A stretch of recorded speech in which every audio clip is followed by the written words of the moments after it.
Vamos lá, pessoal. Na aula de hoje, vamos tratar um pouquinho sobre plano inclinado. Na situação esquematizada na figura, o fio e a polia são ideais. Despreza-se o efeito do ar e adota-se a aceleração da gravidade igual a 10 metros por segundo ao quadrado. Então, aqui ele nos dá o seno do ângulo, o seno de θ, que é 0,60, o cosseno do ângulo, que é 0,80. Sabendo que os blocos A e B têm massas iguais a 5 kg e que os coeficientes de atrito estático e cinético entre B e o plano de apoio valem, respectivamente, 0,45 e 0,40, determine o módulo da aceleração dos blocos. Então, vejam só. Aqui, vamos observar inicialmente que a massa de B é igual à massa de A, certo? É o que ele nos diz aqui. E que essa massa é de 5 kg. Ele nos dá os coeficientes de atrito entre B e o plano. E diz que esses coeficientes de atrito estático, no caso, vale 0,45 e cinético vale 0,40. Ele quer o módulo da aceleração dos blocos. Inicialmente, vamos ver em que sentido é que esses blocos vão se mover, aqui esse conjunto vai se mover. Será que é A que vai empurrar, vai descer e empurrar B para cima? Ou é B que vai escorregar e fazer com que A suba? Então, vamos inicialmente observar isso aqui, certo? Então, a gente vai calcular primeiro a intensidade do peso tangencial em B. Olhando para esse sistema aqui, nós temos que o peso tangencial é o que faz o bloco B aqui escorregar, certo? Então, aqui eu tenho o peso tangencial. A outra força que está atuando aqui é o peso de A para baixo. Eu tenho a força de tração no fio aqui para cima. E tem a força de tração no fio aqui também, puxando B para cima. Deixa eu ajeitar esse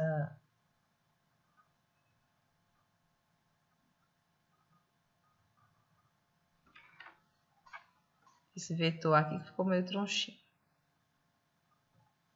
Então, aqui eu tenho a força de tração no fio que puxa B para cima. Então, essas forças aqui estão atuando fora a força de atrito, né? Primeiro, eu vou calcular o valor dessa componente aqui, que é o peso tangencial. Então, eu sei que o peso tangencial, isso aqui é para a solução da letra A, ele é o peso do corpo, no caso é o peso de B, vezes o seno do ângulo da inclinação aqui da rampa. O peso de B é a massa de B vezes a aceleração da gravidade. Então, a massa de B é 5 vezes a aceleração da gravidade, que é 10. Então, aqui eu tenho o peso de B, que é massa vezes a aceleração da gravidade. O seno do ângulo, ele foi dado aqui, é 0,60. Multiplicando aqui esses três valores, 5 vezes 10, 50. 50 vezes 0,60 dá 30 newtons. Então, isso aqui é o valor de PT, que é o que está puxando esse bloco para cá, para ele escorregar, certo?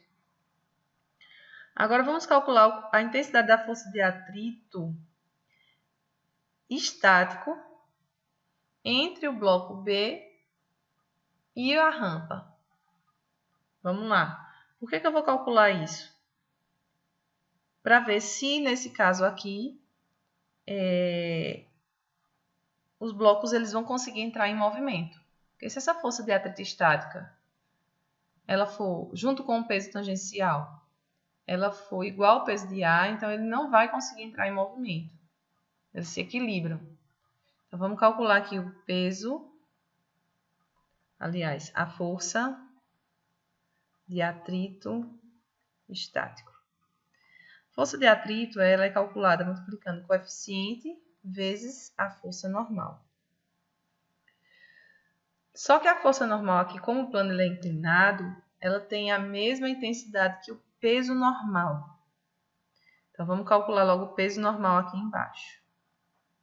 Como é que eu dou o peso normal? O peso normal é o peso do corpo no caso, o peso do corpo B, vezes a força, vezes o cosseno do ângulo. Então, o peso de B também vai ser calculado 5 vezes 10, a gente já fez aqui, dá 50, vezes o cosseno, que é 0,80. 50 vezes 0,80 dá 40 newtons. Agora, vamos substituir esse 40 aqui na fórmula. Tem o coeficiente de atrito estático, que é 0,45, vezes a força normal, que nesse caso é igual ao peso normal, que é 40 newtons. Então, isso aqui, multiplicando, vai dar 18 newtons.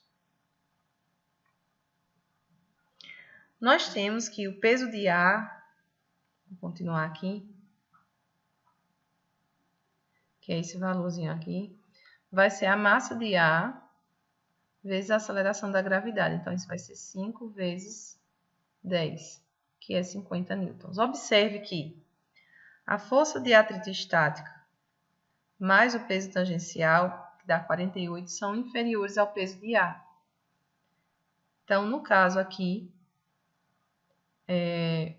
o peso de A é maior do que essas duas forças. Então, isso significa que o sistema vai ser puxado por A aqui e B vai subir. B subindo, então a força de atrito vai agir no sentido contrário ao movimento.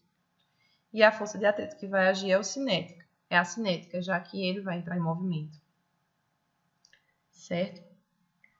Agora, vamos calcular a força de atrito cinético. Ok? A força de atrito cinético vai ser calculada multiplicando o coeficiente de atrito cinético vezes a força normal. No bloco B aqui, né? Então, nesse caso aqui, o coeficiente de atrito cinético é 0,40. E a força normal é igual ao peso normal que nós já calculamos aqui também, que é 40. Então, isso vai dar 16 newtons. Certo?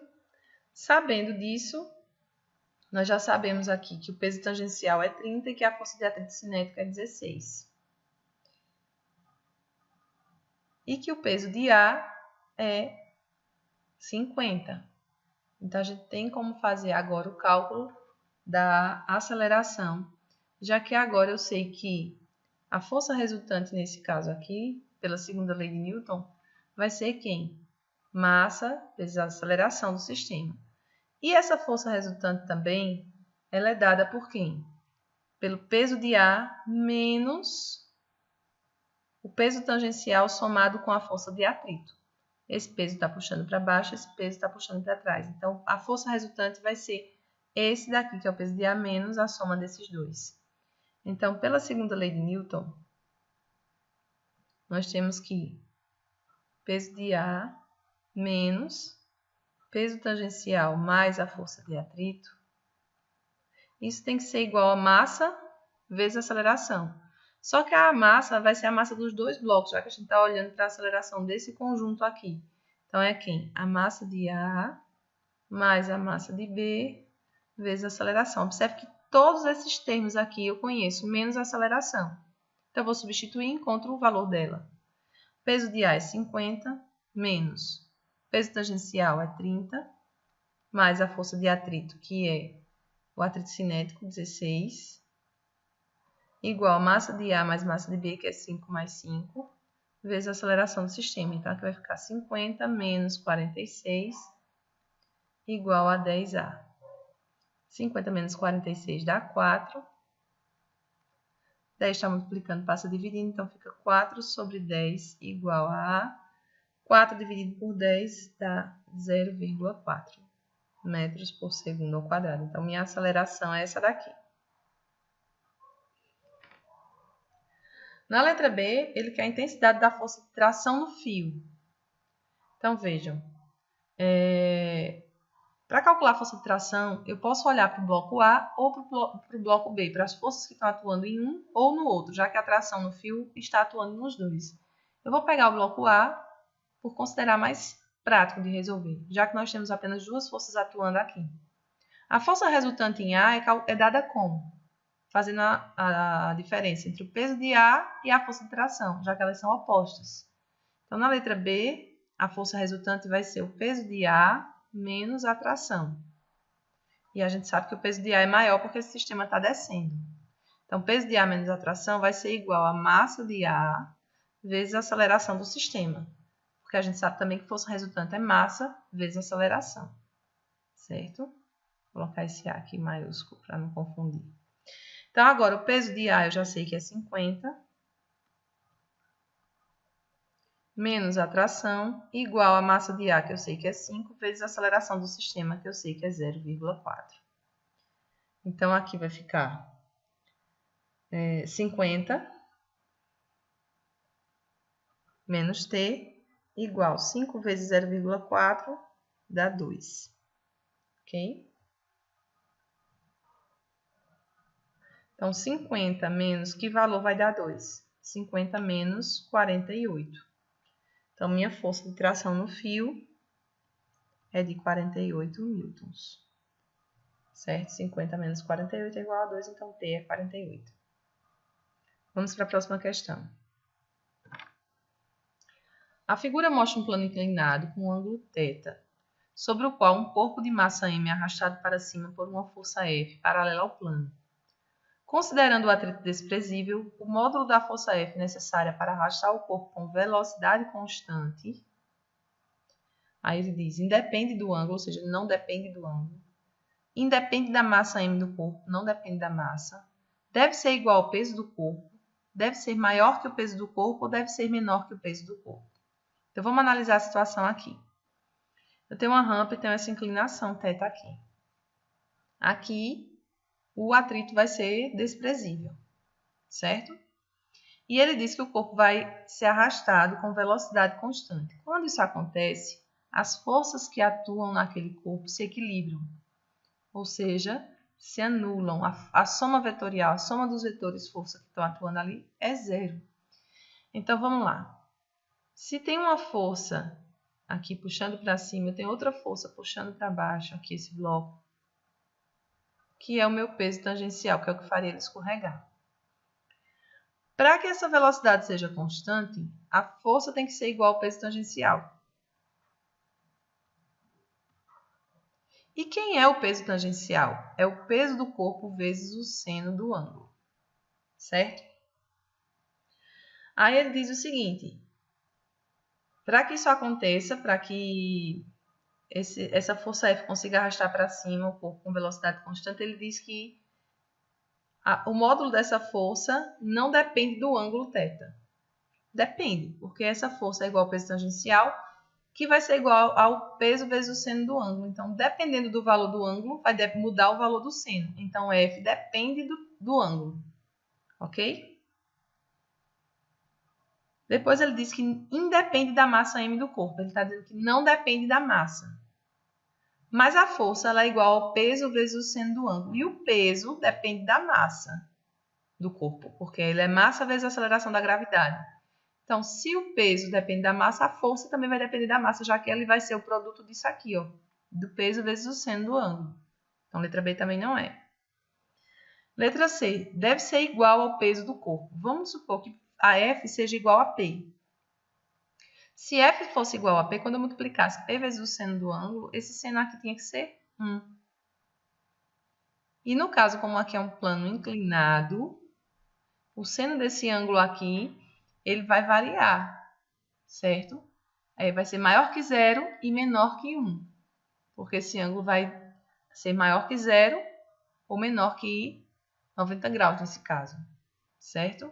Então, aqui, a força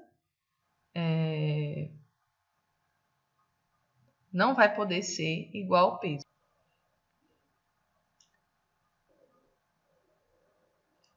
Na letra D, ele diz que deve ser maior que o peso do corpo. Vamos analisar a situação aqui. Eu tenho a força F, que ela tem que ser igual ao peso tangencial. O peso tangencial ele é sempre menor que o peso. Por quê? Porque ele é o resultado da multiplicação do peso vezes o seno do ângulo. Como esse seno aqui, ele é sempre menor que 1, certo? E maior que 0, o que é que acontece? Quando eu multiplico qualquer número por outro número que seja menor que 1, certo? Qualquer valor aqui por um número que seja menor que 1, o resultado vai ser menor que esse número aqui, certo? Como é o caso, por exemplo, eu quero calcular 5 vezes 0,5. Como esse número é menor que 1, 5 vezes 0,5 dá 2,5, que é a metade de 5. Meia vez o 5. Então, se eu pego 5 vezes 0,1, por exemplo, isso dá 0,5. Então, o que é que está acontecendo aqui? Quando eu multiplico por números menores que 1 aqui, um número qualquer, esse resultado da multiplicação vai ser menor do que o número que eu estou multiplicando. Ok? E é o que acontece com o peso tangencial. Tem o peso do corpo vezes o seno do ângulo. Esse seno aqui vai ser menor que 1. Então, a força, nesse caso aqui, para ela ser igual ao peso tangencial, esse valor de F aqui, ele tem que ser menor que o peso. Porque quando eu multiplicar o peso vezes o seno do ângulo, isso aqui vai diminuir o valor do peso, que vai dar igual ao peso tangencial. Então, F vai ter que ser menor do que P. Ok, pessoal? Então, a resposta correta vai ser a letra E. Ficamos com mais essa videoaula. Até a próxima, gente. Tchau, tchau.